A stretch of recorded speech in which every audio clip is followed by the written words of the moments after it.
بسم اللہ الرحمن الرحیم۔ حضرت ابو درداء رضی اللہ تعالیٰ عنہ فرماتے ہیں کہ رسول اکرم صلی اللہ علیہ وسلم نے ارشاد فرمایا کہ اللہ تعالیٰ نے 3 قسم کی جنات پیدا فرمائے۔ ایک قسم سانپ، بچھو اور زمین کی کیڑے مکوڑے ہیں، اور دوسری قسم فضا میں ہوا کی مثل ہے۔ تیسری قسم جنات کی ایک قسم وہ ہے جس پر حساب و عقاب ہوتا ہے۔ اور دوسری جگہ ارشاد ہے کہ رسول اکرم صلی اللہ علیہ وسلم نے فرمایا کہ جنات کی 3 قسمیں ہیں۔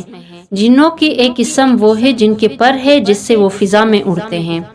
دوسری قسم وہ ہے جو سانپ اور کتے کی شکلوں میں ہوتے ہیں، اور جنوں کی تیسری قسم وہ ہے جو ادھر ادھر منتقل ہوتے رہتے ہیں۔ حافظ سہیلی رحمۃ اللہ علیہ کہتے ہیں کہ جنوں کی آخری قسم وہ ہے جو مختلف شکلیں بدلتے رہتے ہیں، انہیں سوالی کہتے ہیں۔ حضرت عبداللہ بن عباس رضی اللہ تعالیٰ عنہ فرماتے ہیں کہ بعض کتے بھی جنات ہوتے ہیں، اور یہی کمزور قسم کی جنات ہیں، لہٰذا جس کے کانے کے وقت کتا آ جائے تو وہ اسے بھی کچھ کھلا دے یا اسے بھگا دے۔ حضرت عبداللہ بن عباس رضی اللہ تعالیٰ عنہ فرماتے ہیں کتے جنوں کی ایک قسم ہے، لہٰذا جب تمہارے کانے کے وقت تمہارے پاس آ جائے تو تم ان کے لیے بھی کچھ ڈال دو، اس لیے کہ ان کی بھی ایک جان ہے۔ نبی کریم صلی اللہ علیہ وسلم ارشاد فرماتے ہیں اگر کتے ایک امت نہ ہوتے تو میں انہیں ضرور مار ڈالنے کا حکم دیتا، لیکن مجھے خوف ہے کہ میں کسی امت کو نہ مٹا دوں، لہٰذا تم کالے کتوں کو قتل کر لو، اس لیے کہ وہ شیطان کی ایک قسم ہے۔ حضور اقدس صلی اللہ علیہ وسلم نے ارشاد فرمایا کالا کتا شیطان ہے، اور جنات مختلف صورتیں بدلتے رہتے ہیں، اور انسان چوپایوں، سانپوں، بچھوں، اونٹوں، بیلوں، گھوڑوں، بکریوں، خچروں، گدوں اور پرندوں کی شکلوں میں بدلتے رہتے ہیں۔ حضرت ابو سعید خدری رضی اللہ تعالیٰ عنہ سے روایت ہے کہ مدینہ منورہ کے جن مسلمان ہو گئے ہیں، لہٰذا جب تم ان کیڑوں میں سے کسی کو دیکھو تو انہیں 3 مرتبہ تنبیہ کرو، پھر اگر اس کے بعد بھی تمہارے سامنے ظاہر ہو تو تم اسے قتل کر ڈالو۔ قاضی ابو یعلی حنبلی کہتے ہیں کہ شیطانوں کو اپنی صورتیں بدلنے کا اختیار نہیں ہے، البتہ شیاطین اپنی شکلیں اس وقت بدل سکتے ہیں جب اللہ تعالیٰ انہیں کچھ کلمات اور فعل سکھا دے، وہ ان کلمات کو ادا کرے اور وہ کام کرے تو اللہ تعالیٰ اس کی وجہ سے ان کو ایک صورت سے دوسری صورت میں بدل دیتا ہے۔ اسی وجہ سے کہا جانے لگا کہ شیاطین اپنی شکل و صورت بدل سکتے ہیں، اس کا مطلب یہی ہے کہ شیاطین اس کلمہ کی ادا کرنے پر قادر ہیں، تو جب بھی وہ ان کلمات کو ادا کرتا ہے، وہ مخصوص کام کر لیتا ہے تو اللہ تعالیٰ اس کو ایک صورت سے دوسری صورت میں تبدیل کر دیتا ہے۔ اسی لیے کہا جانے لگا کہ شیطان فطری طور پر اپنی شکل و صورت بدل سکتا ہے، لیکن شیاطین اور جنوں کو بذات خود اپنی شکلیں مختلف شکلوں میں بدلنا محال ہے۔ قاضی ابو یعلی کہتے ہیں کہ فرشتوں کو بھی اپنے شکلیں بدلنے کے متعلق یہی قول و حکم ہے۔ قاضی ابو یعلی کہتے ہیں ابلیس کے بارے میں جو روایت ہے وہ سراقہ بن مالک کی شکل میں ظاہر ہوتا ہے، اور حضرت جبریل امین علیہ السلام حضرت دحیہ کلبی کی صورت میں آتے تھے، اور اسی طرح اللہ تعالیٰ کا فرمان فَأَرْسَلْنَا إِلَيْهَا رُوحَنَا فَتَمَثَّلَ لَهَا بَشَرًا سَوِيًّا، ہم نے اپنا روحانی فرشتہ جبریل امین علیہ السلام بھیجا، وہ اس کے سامنے ایک تندرست آدمی کی شکل میں ظاہر ہوا۔ یعنی اللہ تعالیٰ نے ان سب کو ایسے کلمات و فعل پر قدرت دی کہ جس کے کرنے سے اللہ تعالیٰ انہیں ایک شکل سے دوسری شکل میں منتقل فرما دیتا ہے۔ اسی طرح غیلان جن جنوں کا جادوگر ہے۔ حضرت عمر رضی اللہ تعالیٰ عنہ کے سامنے غیلان جن کا ذکر ہوا تو انہوں نے فرمایا کسی کو یہ طاقت نہیں کہ وہ اللہ تعالیٰ کی پیدا کی ہوئی شکل و صورت کو تبدیل کر لے، لیکن تمہارے جادوگروں کی طرح جنوں میں بھی جادوگر ہوتے ہیں، لہٰذا جب تم ان میں سے کسی کو دیکھو تو آذان دو یا اسے تنبیہ کر دو۔ حضرت عبداللہ رضی اللہ تعالیٰ عنہ فرماتے ہیں کہ رسول اکرم صلی اللہ علیہ وسلم سے غیلان کے بارے میں پوچھا گیا تو حضور نبی کریم صلی اللہ علیہ وسلم نے ارشاد فرمایا یہ جنوں کا جادوگر ہے۔ حضرت امام مجاہد رحمۃ اللہ علیہ فرماتے ہیں کہ جب بھی میں نماز شروع کرتا تو شیطان ہمیشہ میرے سامنے حضرت عبداللہ بن عباس رضی اللہ تعالیٰ عنہ کی صورت میں آ جاتا،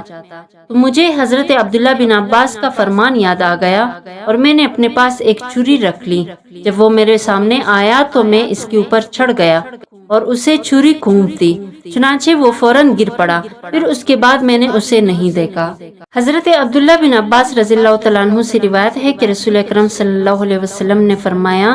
جنات سانپ کی شکل میں بدل دیے گئے ہیں، جس طرح قوم بنی اسرائیل بندروں اور خنزیروں کی شکل میں مسخ کر دیے گئے ہیں۔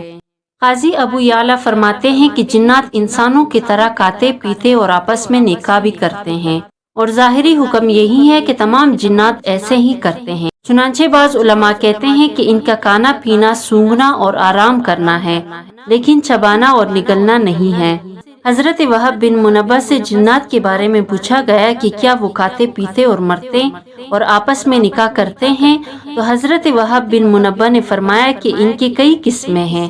پہلے قسم خالص جنات جو ہوا میں پرواز کرتے ہیں، نہ کھاتے ہیں نہ پیتے ہیں اور نہ مرتے ہیں اور نہ بچے دیتے ہیں۔ دوسری قسم جنات کی بعض قسمیں ایسی ہیں جو کھاتے پیتے آپس میں نکاح بھی کرتے اور مرتے ہیں۔ یہ وہ جنات ہیں جو اپنی شکل و صورت بدلتے رہتے ہیں اور بھوت دیو چڑیل کی مشابہ ہوتے ہیں۔ حضرت یزید تابعی رحمۃ اللہ علیہ فرماتے ہیں کہ تمام مسلمانوں کے گھروں کی چھتوں میں مسلمان جن رہتے ہیں۔ جب دوپہر کی کھانے کا دسترخوان لگایا جاتا ہے تو وہ جنات بھی اتر کر ان کے ساتھ بیٹھ کر کھاتے ہیں، اور جب رات کا کھانا لگایا جاتا ہے تو اس وقت بھی اتر کر آتے ہیں اور ان کے ساتھ بیٹھ کر کھاتے ہیں۔ انہی کے ذریعے اللہ تعالیٰ شریر جنات کو بھگا دیتا ہے۔ حضرت علقمہ رضی اللہ تعالیٰ عنہ فرماتے ہیں کہ میں نے حضرت عبداللہ بن مسعود سے سوال کیا جنوں سے ملاقات کی رات کہ آپ میں سے کوئی صاحب نبی کریم صلی اللہ علیہ وسلم کے ساتھ تھا؟ حضرت ابن مسعود رضی اللہ تعالیٰ عنہ نے فرمایا ہم میں سے کوئی بھی حضور اقدس صلی اللہ علیہ وسلم کے ساتھ نہ تھا، البتہ ہم نے ایک رات مکہ مکرمہ میں حضور صلی اللہ علیہ وسلم کو گم پایا، تو ہم نے کہا معلوم ہوتا ہے کہ حضور نبی کریم صلی اللہ علیہ وسلم گرفتار کر لیے گئے ہیں اور چھپا دیا گیا ہے، معلوم نہیں کہ آپ کے ساتھ کیا کیا جا رہا ہے۔ ہم مسلمانوں کی جماعت نے یہ رات بہت بری حالت میں گزاری۔ جب صبح ہوئی تو آپ غار حرا کی طرف سے تشریف لا رہے تھے،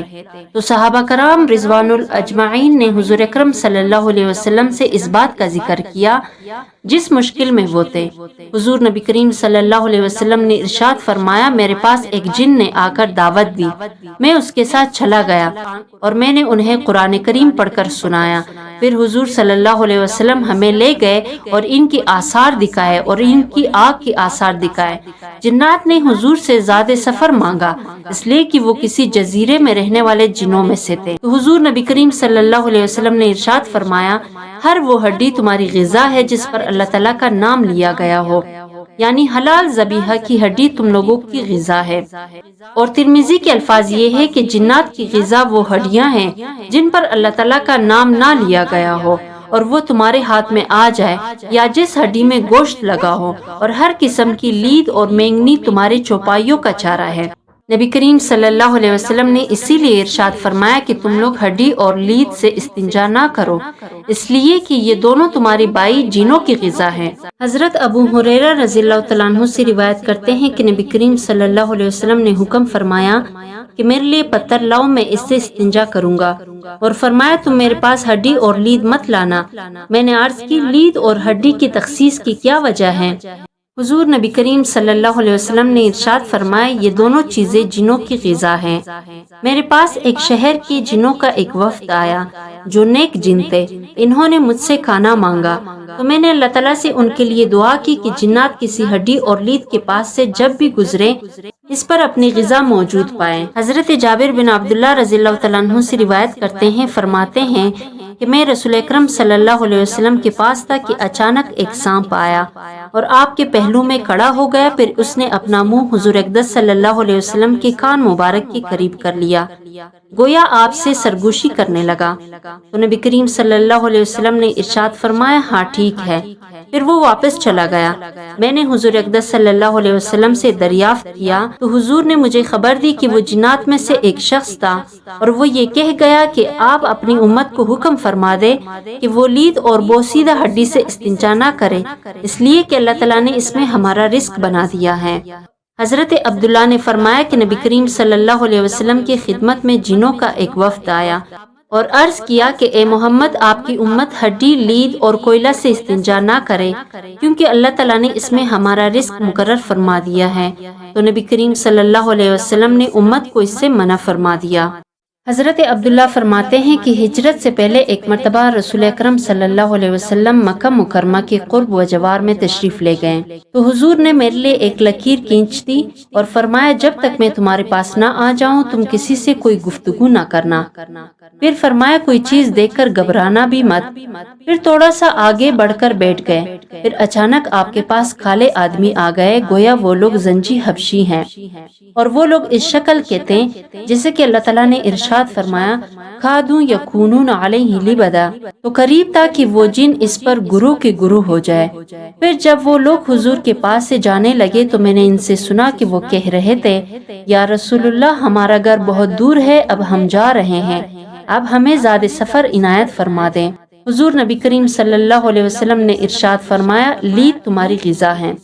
تم جس ہڈی کے پاس جاؤ گے اس پر تمہارے لیے گوشت ہوگا، اور جس لید کے پاس جاؤ گے وہ تمہارے لیے کھجور بن جائے گی۔ جب وہ لوگ واپس چلے گئے تو میں نے حضور اقدس صلی اللہ علیہ وسلم کی خدمت میں عرض کیا یہ کون لوگ تھے؟ حضور نبی کریم صلی اللہ علیہ وسلم نے ارشاد فرمایا یہ نصیبین شہر کی جنات تھے۔ حضرت عبداللہ بن عمر رضی اللہ تعالیٰ عنہ سے روایت کرتے ہیں کہ نبی کریم صلی اللہ علیہ وسلم نے ارشاد فرمایا کہ تم میں سے جب کوئی کھانا کھائے تو وہ دائیں ہاتھ سے کھائے، اور جب پانی پیے تو سیدھے ہاتھ سے پیے، اس لیے کہ شیطان بائیں ہاتھ سے کھاتا اور بائیں ہاتھ سے پیتا ہے۔ حضرت حذیفہ رضی اللہ تعالیٰ عنہ فرماتے ہیں کہ جب ہم رسول اکرم صلی اللہ علیہ وسلم کے ساتھ کہیں کھانے کے لیے حاضر ہوتے تو جب تک رسول اللہ صلی اللہ علیہ وسلم خود کھانا شروع نہ فرماتے ہم میں سے کوئی بھی کھانے پر ہاتھ نہ رکھتا۔ ایک مرتبہ ہم ایک جگہ کھانے پر حاضر ہوئے تو ایک دیہاتی آیا، گویا اسے کھانے سے دفع کیا جا رہا تھا،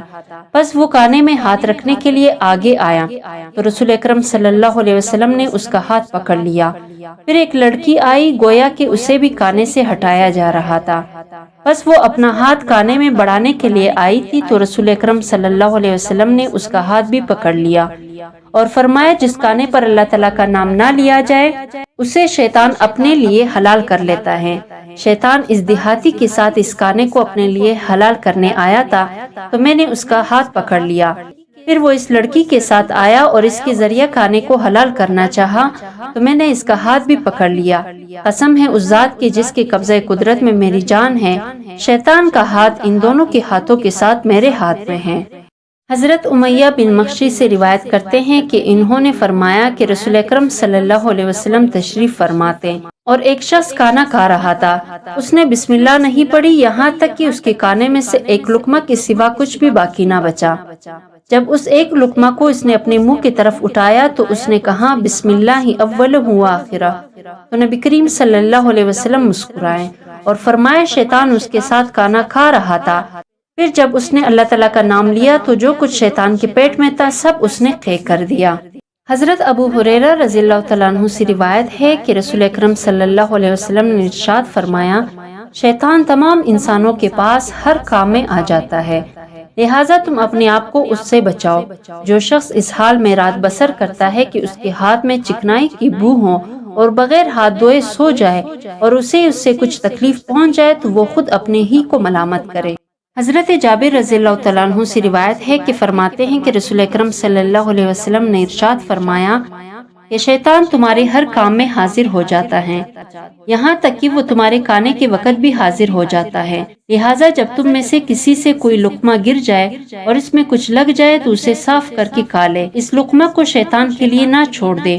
اور کھانے سے فارغ ہو کر انگلیاں چاٹ لے کہ معلوم نہیں کھانے کے کس حصے میں برکت ہے۔ امام مسلم، ابو داؤد حضرت جابر رضی اللہ تعالیٰ عنہ سے روایت کرتے ہیں کہ انہوں نے نبی کریم صلی اللہ علیہ وسلم کو فرماتے سنا کہ جب کوئی شخص اپنے گھر میں داخل ہو اور داخل ہوتے وقت اور کھانے کے وقت اس نے بسم اللہ پڑھ لی تو شیطان اپنی ذریت سے کہتا ہے کہ اس گھر میں نہ تمہیں رہنا ملے گا نہ کھانا، اور اگر داخل ہوتے وقت بسم اللہ نہ پڑھی تو کہتا ہے اب تمہیں رہنے کی جگہ مل گئی، اور کھانے کے وقت بھی بسم اللہ نہ پڑھی تو کہتا ہے کہ رہنے کی جگہ بھی ملی اور کھانا بھی ملا۔